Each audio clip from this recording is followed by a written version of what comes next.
إن الحمد لله نحمده ونستعينه ونستهديه ونستغفره ونعوذ بالله من شرور أنفسنا ومن سيئات أعمالنا. من يهده الله فلا مضل له ومن يضلل فلا هادي له، وأشهد أن لا إله إلا الله وحده لا شريك له، وأشهد أن محمدا عبده ورسوله. اللهم صل على محمد وعلى آل محمد كما صليت على إبراهيم وعلى آل إبراهيم إنك حميد مجيد. أما بعد عباد الله، فإن خير الكلام كلام الله، وخير الهدي هدي رسول الله صلى الله عليه وآله وسلم، وشر الأمور محدثاتها، وكل محدثة بدعة، وكل بدعة ضلالة، وكل ضلالة في النار. أما بعد. All praise due to Allah, and His praise and blessings and peace be upon our Prophet Muhammad sallallahu alayhi wa sallam, his family, his companions, and his followers until the day of judgment. I bear witness that Allah is the only one worthy of worship, and Muhammad sallallahu alayhi wa sallam, his last and final messenger. My dear brothers and sisters, definitely the incident and the terrorist attack that took place in Boston wouldn't let any khatib to go back to his regular sequence of khutbah and to pass this incident without a comment. The whole nation is on its toes and looking for how this whole incident will settle down. No doubt that each and every one of us have seen that terrible attack, have seen those happy people, those who made the marathon, more than 100 years old event, people just right about the finishing line. Then all of a sudden the bomb took place. We're grateful, thankful to Allah that no many casualties, because that could be way more devastating than what we have seen. Even though our hearts goes for those who died in this incident, and we ask Allah subhanahu wa ta'ala to make it easy for those, for their families, and for those who survived with injuries or terribly experienced that. And I have to make a couple of points in relation to, or several points to talk about this incident. What is people's position from something like that when it takes place? I know so many of our community, we're watching the news developing day after another. They say, Ya Rab, you shouldn't be Muslim. Ya Rab, you're praying and worry and scared that this may be another Muslim person make a stupid action that cause damage, not only to himself or to those who will be affected immediately by this incident, but millions of people, and put another stain on our religion by a wrong action done by somebody who is Muslim, and unfortunately even claim that he is a devoted Muslim.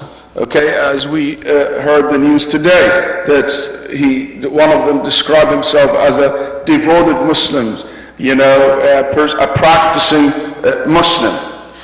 So we were worried, what people like thinking. And let me tell you what I have seen people's reactions are toward this incident. First, a group of people immediately jumped to the concept of the scenario of conspiracy. There is a conspiracy behind the whole thing. And people start thinking about all these theories, and I have read weird things. I don't know which planet these guys living in. Okay, to think about it this way. Oh, it's a government work, it's inside work, and all things like that. And no doubt that those people living in the world of made from their own imaginations. And those people contribute nothing to society. Those people who live with that mentality of everything, there is a conspiracy and a bigger conspiracy behind it. Those people would never move forward in their life, because those people would never provide a solution.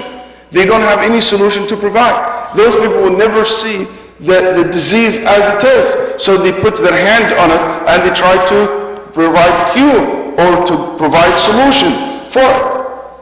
Also, those people are just looking for justification for all these problems and some scapegoat that they live in a zone that you live in, so they don't feel guilty. They don't, that's somebody responsible. It is basically, it intend to make Muslim looks bad. There is bigger agencies behind it, and you go through a dark hole that you cannot get out of it. And I think that's absolutely un-Islamic and not Islamic, it's no Islam. That's not even a right way of thinking regardless what this religion is. If you start going through theories like this and thinking like that, you will never move forward in your life, because you always can come up with these imaginations and these ideas that it has no basis to be built on. The second reaction among so many people, and unfortunately even some of our Muslim brothers, the second reaction is, I told you, this religion is a religion of extreme. This being practicing Muslim, it leads to extremism, it leads to be extremist and so on and so. And we have seen this has happened like as a large reaction. It is basically the religion responsible for such action. Is being religious, practicing, devoted Muslim, lead you to the path of extremism? Is it when you see someone who's socially conservative or socially conservative and religious and what we call fundamentalist? Is that the path for extremism? Is somebody trying to pray regularly in the masjid, grow his beard, for example, or a woman put the scarf or cover her face, or you see a young man come up to the masjid for Fajr prayer and became a devout? Is that somebody who's so excited about Islam and the Islamic issues? Is that a path of extremism? There is no doubt the answer is absolutely no. Absolutely no, because religion never taught us to be an extreme. Religion in itself never taught us to be extreme. But in another sense, I want to pay attention to what I'm going to say, because this can sound wrong or sounds very strange. But in the same time, it could be yes. It could be yes when somebody became a devoted in his religion, and that's in any religion, by the way, in any religion, in any ideology, become so devoted, so excited about it. There is here a possibility of misunderstanding the religion, using the religion to just justify your means or your personal issues. It became very dangerous for those who will practice and understand the religion in the wrong way. That became even more dangerous than anybody else. So the answer for this is, yes, those who study the religion, those who practice the religion, the way it is, the way we all practice, alhamdulillah, here in our community, the way our fathers, grandfathers, generation after generation been practicing, those who consider terrorist groups in Muslim world will not even present any percentage. Like, you wouldn't even say 1%. It would not even a percentage to be said. The people who are basically categorized as extremists and people who will kill and harm other peoples, they disagree with them in their views and their ideas. Because the vast majority of Muslims through the history always been the majority who are in the moderate Muslims, the Muslim who don't see violence as a mean of expressing their opinions, And I'm saying, again, it is or to motive or to push their political agenda, So here again, it will not be acceptable for someone to take this incident to attack the religion itself, or to attack the religious people, or to attack those regular Muslims who practice their Islam on a daily basis. Because number one basics, the first thing that we learn as Muslims, we learn when we study the Prophet ﷺ's life, when we study the Quran, is the justice and fair and the mercy of the Prophet Muhammad ﷺ and the religion of Islam. Where this justice can appear in such incident, when people who done nothing, they just over there watching marathon to attack them or to kill them. There is nothing can justify such action at all. This is an act of aggression. This is an act of aggression. And Allah subhanahu wa ta'ala said, Inna Allah la yuhibbul kha'inin. Allah hates, dislike the transgressor. Allah subhanahu wa ta'ala hates and dislike those who do act of aggression toward others. And Allah subhanahu wa ta'ala will never accept such deed. Inna Allah la yuslihu amal al-mufsidin. Those who their deeds or their action lead to corruption, lead to a form of aggression toward others. These deeds لا يصلحها الله, which means لا تكون عملا صالحا متقبلا عند الله. It means Allah subhanahu wa ta'ala will never make it a amal salih, any a good deeds that will be accepted by Allah subhanahu wa ta'ala. It will never be. It cannot be in any form, in any shape, justified in front of Allah in the day of judgment. And maybe people in this dunya, they can go away, this life, they can go away with some of their actions, but they will not go away with it in the next life, when they will be held accountable for it in front of the Almighty Judge subhanahu wa ta'ala. And the third reaction is don't care. You know what? Who cares about what happened in Boston? People just move on in their life. And as if this has nothing to do with me, has nothing to do with our country, has nothing to do with our community, has nothing to do with this nation, it doesn't mean a bit to me. And I move on in my life. And I understand this can come from someone who doesn't really care much about what's going on other than his word. But we care about it because as Muslims, we care about justice and fairness. We care about, our nation, our country that we're living in. No one of us will ever would like to live in a society where people start attacking one another, when you cannot live safe or secure. And if you will let one thing goes and you turn your face the other around, you say, who cares about it? It can turn against you tomorrow. So that's why we all, as a community, we have to have a very clear position. Very clear position. There is no doubt about it. There is no if about it. There is no buts about it. Which is that we, in the strongest voice, we condemn what happened, and we say, regardless who is, and if he's a Muslim, we're the first even to condemn that. Him, before anybody else, that this is what's wrong, this is unacceptable, this is unethical, this is unreligious, any un-Islamic action. This is absolutely an act of transgression, an act of aggression, and those people should be all accountable for their actions, as we all heard the President say. So for us, that's a very clear position we have to take. There is another thing about those who don't care. Just want to say that if you look at the trend of those who went extreme, it's very ironic to see that all family members would say, we never expect him to be like that. The imams, for example, said, I never expected him would be like that. And it was interesting. A trend. Even some of those kids who went not to that extreme, some of their families, I have heard some of their interviews and questions that are put to them, and some of the family, even myself, had to deal with. Some of their kids went astray. They called, Chef, can you help me? My kids became weird. He listening to weird lectures, and that's very healthy parents. That's a very healthy sign to call and to ask and to start consulting. If you notice that your son or your daughter going, or some family member going astray, or your friend or something like that, to call the imam, to call the leaders, as long as you didn't see anything illegal, but you're afraid about basically extreme ideas and views, to have an open dialogue about it. What I'm trying to say, so many parents, they said, we never expect our kids to be that way.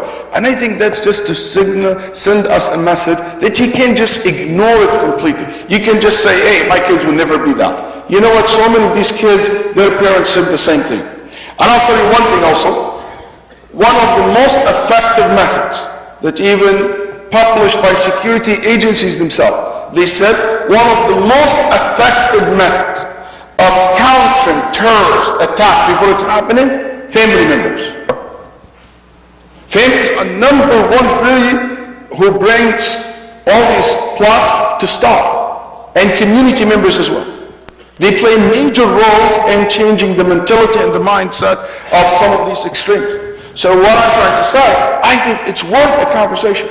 It's an incident to worth, especially if you have a teenager boy or girl. It's worth a conversation, an open conversation about what you think of what happened. What do you think about that? And listen to him and open a dialogue. Because if you suppress this, you don't know where he's going to start his dialogue and with who.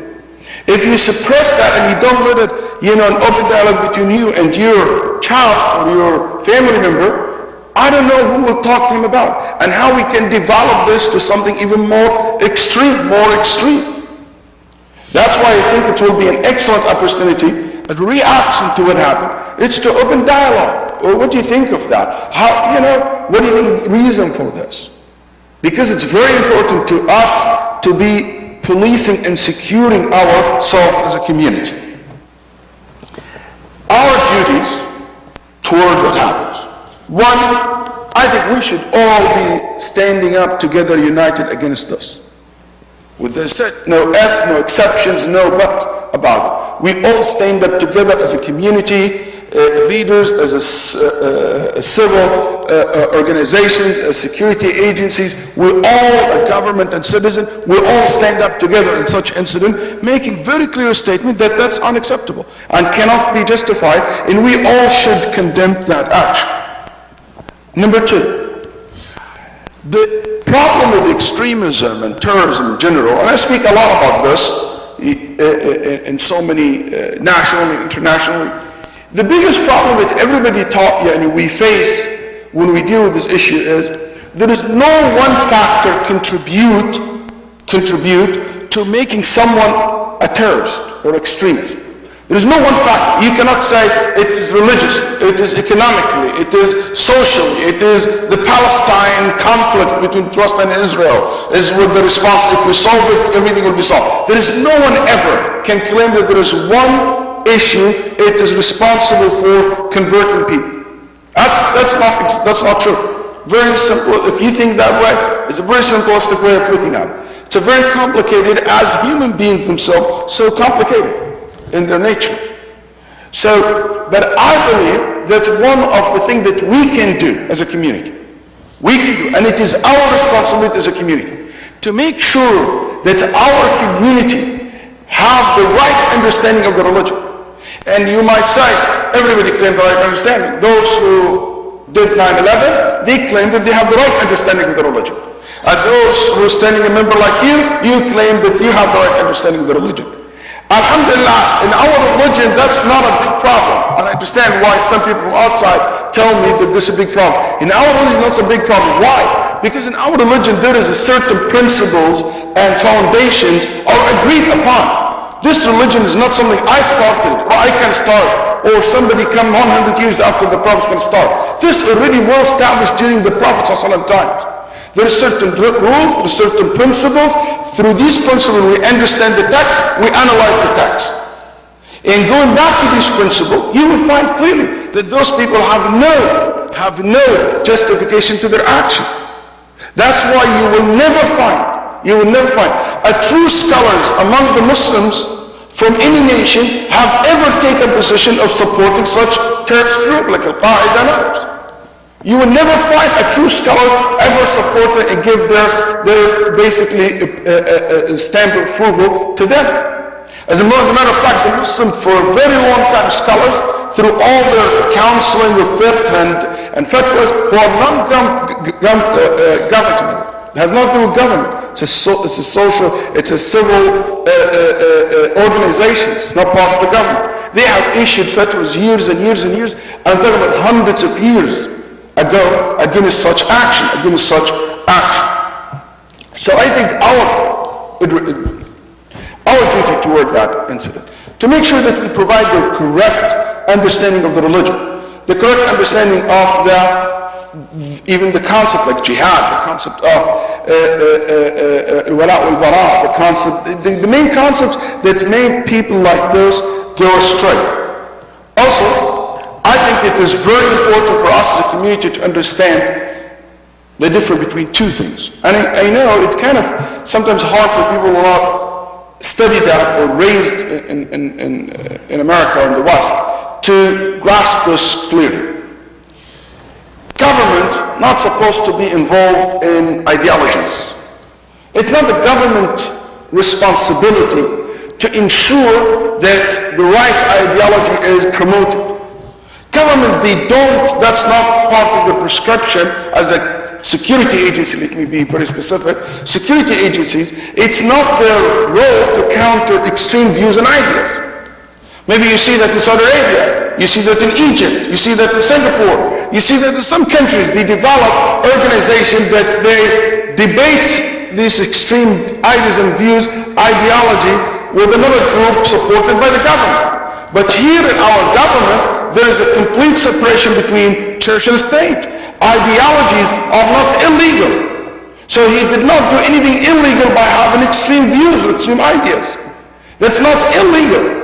Your government is not going to step down and fight these ideologies. The only one can fill this vacuum is you as a community. You have to stand up and step up and to fill that gap and counter these ideologies. And that's where here I said it's our responsibility as a community to make sure that we understand the responsibility upon our shoulder. And it's not secret to reveal. One of these kids who've been went to jail for terrorist, basically was plotting a terrorist attack here in Texas. When he was released from jail, it was a courtesy phone call from the FBI saying to the Saudi leader of the Muslim community, this kid, how can we guarantee that we cannot do anything? Okay, how we guarantee that this kid's not going to go back to the same path? Jail, FBI, that's not our job. It's your responsibility as a community. It's our responsibility. They said it's your responsibility to make sure this is a good kid. And we don't want him to go back to the same path again. We don't want anything to happen to any one of us. And see, when this would happen a few years back, the question was, what us as a community have prepared already to deal with somebody like that, with an issue like that? Are we trained as an imams, as a leader, as a community, society to deal? Because it's also a very complex area. And one of the first questions I told them, anyone who starts meeting this guy, I think he will be in the no-fly list. He started laughing. So I'm laughing about it, but there is some sense of truth about it, which is lead me to the third point. In order for us to counter such ideas, we have to have a sense of open, secure forum that we can have an open dialogue as a community and society, that we can speak openly, freely. We're not afraid to be listed, to be put in such things like that. And also, I think it is very important for our community to take the advantage of this, and also from our government, to build a good ally between the government and the citizen and the leader of our community. And we should not be afraid of that. We should not promote something against that. I know there are so many folks here worry about civil rights and things like that, and I think it should be protected, but it should not be a reason for stopping us from building a good understanding and bridges, especially in situations like this. I always say that it's like we are like riding a bus. We as a community in the front, driving the bus, leading the community, okay, when it comes to countering ideas. But when law is broken, when law about to be broke, when crime about to commit it, while we're leading in the front, in the time of countering ideas, the government at the back should support our back. And when there is a law broken, when the law is about broken, we switch chairs. And we as a community, we must back up our community, our government. We just don't get off the bus and tell them, hey, you deal with it. No, we should stand up together in an issue like this. I think also one of the things that I want to say, or towards what happened, that don't take a personal responsibility. I don't feel shamed by them because they don't represent me as a Muslim. They represent themselves, they represent the extreme Islam, the version of Islam that they have. And I don't want to jump in conclusion, maybe I don't know what's the issue yet, but whoever is the person responsible for that. So this is not going to make me depressed, this is not going to make me put my head down, this is not going to make me walk in the shadow, this is not going to make me walk with shame, it's going to make me, stronger and believe in the correct, alhamdulillah, understanding that I have. And I think every one of us will do. And we as a Muslim community will go back stronger than ever. And I know that we are part of this society, part of this country, which has proven one after a time that after every calamity we come out of it stronger as a community, inshallah ta'ala. أقول ما سمعتم واستغفر الله لي ولكم فاستغفروه.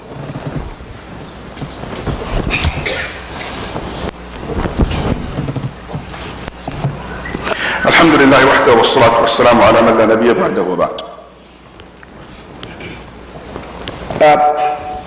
I remember 3 days ago or 2 days ago when the incident took place. At the same time, I posted something in my something on my Facebook about it. And the response from some people, which is mainly people not from America, outside the United States, really understand. But unfortunately, this response, this question, raised by some of my Muslim brothers in America as well. They said, Sheikh, people comment on Facebook, say, hey, you're so angry about what happened in Boston. What about what happened in Iraq? What happened in Syria? What's happening in Burma? What's happening in this, in Lebanon? Blah, blah, blah. What happening in Egypt? Why you don't condemn that as well? And the weird thing that my post saying that terrorism have an ugly face wherever it exists. In Boston, in Baghdad, in Cairo, anywhere. And I'm actually condemning these areas, these terrorist acts that took place in other parts of the world. But so many people, whenever you saw that, they immediately said, oh, why America is not so angry about the Syrian who died, not 2 or 3 kids, there is hundreds of kids every day dying in Syria. Why the Americans are not very angry at that? Why Americans are not very angry at what happened in Burma? And that will be the answer. The question that the people raise. And the answer for that, for the general public, because that's not their country. They have certain amount of sympathy and, care, but that's not their country. Do you want to tell me that people in Syria, people in Lebanon, people care about what happened in India, care about what happened when Tucson, or happened what the shooting took place in Colorado? Do you think people in Egypt were, oh my God, those people were killed in the theater watching a movie? They don't care. They care in a sense, if you tell them, they feel fat about it. But it's not their issue because it's not their country.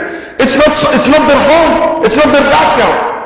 It didn't happen in their backyard. That's why for us, the Muslim community, we hear the dilemma comes. The Muslim community feel the sense of globalization. We're part of a nation, okay? A nation. But sometimes we forgot that we're also a citizen of a country and a member of a society. Yes, we care about what globally happened, but in the same time, we are part of a small society. It's called Houston. It's called Texas. It's called the United States of America. And that's why we care so much about what happened, because that happened in our backyard. That's happened in our home. And there is no contradiction. Those Muslims who cannot understand that they have that sense of belonging to the Ummah as a nation, globalism is Muslim everywhere, my brother, my sister, I love them, but in the same time, I cannot just live in that non-existence tangibly society. It's tangibly does not exist.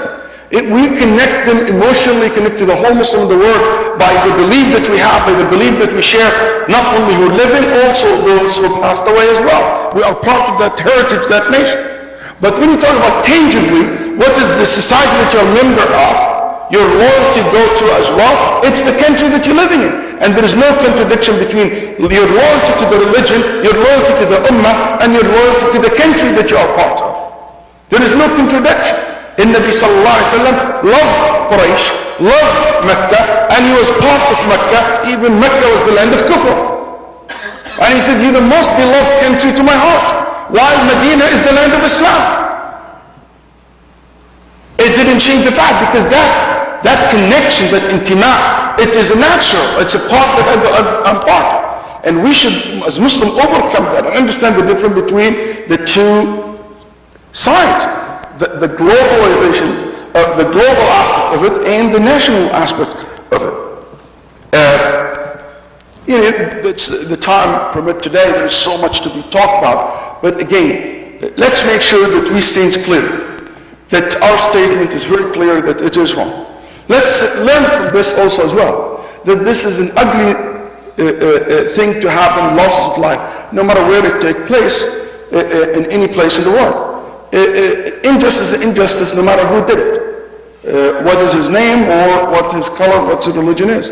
It's an ugly thing, and we should all stand careful. Let's make sure to take an opportunity of this to open a dialogue with our teenagers, with our boys, our girls, to make sure that they are what to think about it, to open a channel of communication, discussion, town meetings about things if there is need for it, and educate ourselves, because as we all know, 1 ounce of cure, it is much better than a pound of 1 ounce of prevention, it's better than 1 pound of cure. May Allah subhanahu wa ta'ala أن يوفقنا وإياكم للخير. اللهم إنا نسألك الهدى والتقى والعفاف والغنى. آت نفوسنا تقواها وزكها أنت خير من زكاها أنت وليها ومولاها. اللهم صل على نبينا محمد وعلى آله وصحبه وسلم تسليما كثيرا. One thing before, I want you to pay attention to your email. I'm trying to put together something this weekend. As you know, I just came out from outside the country, and I'm putting something together. I hope I'll be able to put it by Sunday. I'm going to talk to the leader of the Muslim community first, and please watch your email, because I want to send an email to you to participate in a blood drive, looking at the Red Cross, commenting on what happened in West Texas. They are in great need of certain type of blood, and they are very big shortage in it. So I'm putting together, inshallah, a blood drive maybe this Sunday. Please, if you can receive the email, receive the location, the place, the time, go and participate, because there is a lot of people need help in West Texas, and that's not very far away from here. And that's something, inshallah, I hope that we'll be able to put it together this Sunday, inshallah ta'ala.